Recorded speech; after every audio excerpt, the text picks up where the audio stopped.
Hey people, I'm back. It's been a while. And enjoying the summer, spending a lot of time with the grandsons. One's 4, one's 7, so you know what that's all about. I call them the masters of disaster because that's what children do. Been there, done that, right? Anyhow, got two videos here. This one's called Status slash Identity.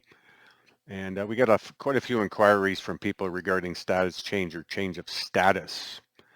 So I'm going to speak on that briefly here. And this video that follows this one will have far more detail on this status thing. So keep an eye for that one. When we're talking status change, we mean to restore your identity, meaning what you are of. Remember, identity is not what you are, but what you're of. They think you are a person, a member of their club. They think you are Dirty Harry, a fictional being, and for good reason. You returned. You've been playing the part of Dirty Harry, pretending to be Dirty Harry, and done so your whole life. This is the crux that has everyone in bondage. Establish you're not Dirty Harry, and your status is changed, identity restored. But, but then what do you do with that?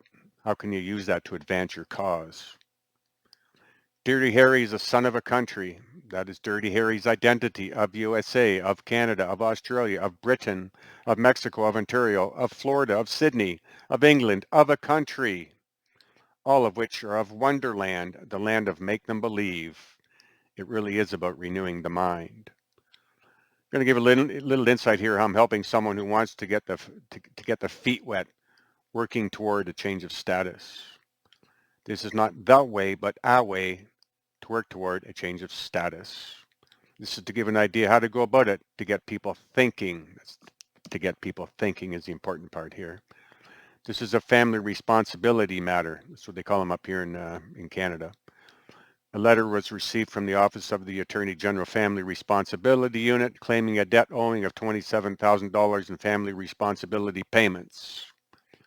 Just like mom and dad separate and mom gets a child, and so the father's got to, make monthly payments for family support. We are not trying to resolve this issue in one communication. It's not the strategy here.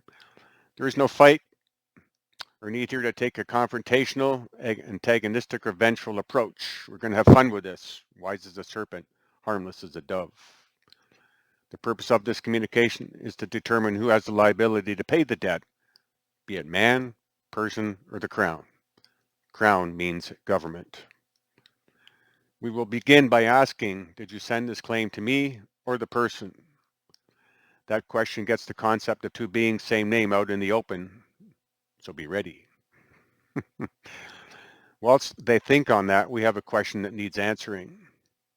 The answer may be that we never hear from them again on this matter, or maybe you want to keep pressing for an answer because you can use this. Research, so we're getting into the gist of the communication. Research and observation leads me to believe the Crown owns all the property in Canada, children included. Is this true or false?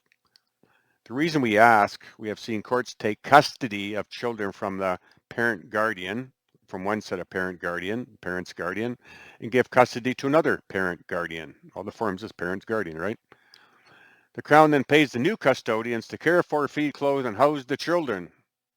And we all ought to know here that to have custody means not mine. So if you have custody of something, it means it's not yours. If it's yours, it's yours. If you have custody, it's not yours. And we talked about this in detail in the Reclaim Your Securities. We look forward to your reply and resolving the matter. You got to ask yourself, now who the heck would pay for someone else's children? If these children actually belong to someone else, then who the heck's going to step up to the plate and pay for those children? You see the Crown and paying the new mom and dad, the new custodians to look after those children. They call like foster parents, whatever. Clearly, the Crown is the owner because no one's going to do that for somebody else for the goodness of the heart. Certainly not the Crown. Remember, the Crown's actually a piece of metal under guard in the Tower of London, according to a court. So yeah, we look forward to reply and resolving the matter. Now here's a couple notes on this thing. They may reply, children are not property. I've seen that many times. To come back to that might be or may be, then why does the Crown take an interest in children?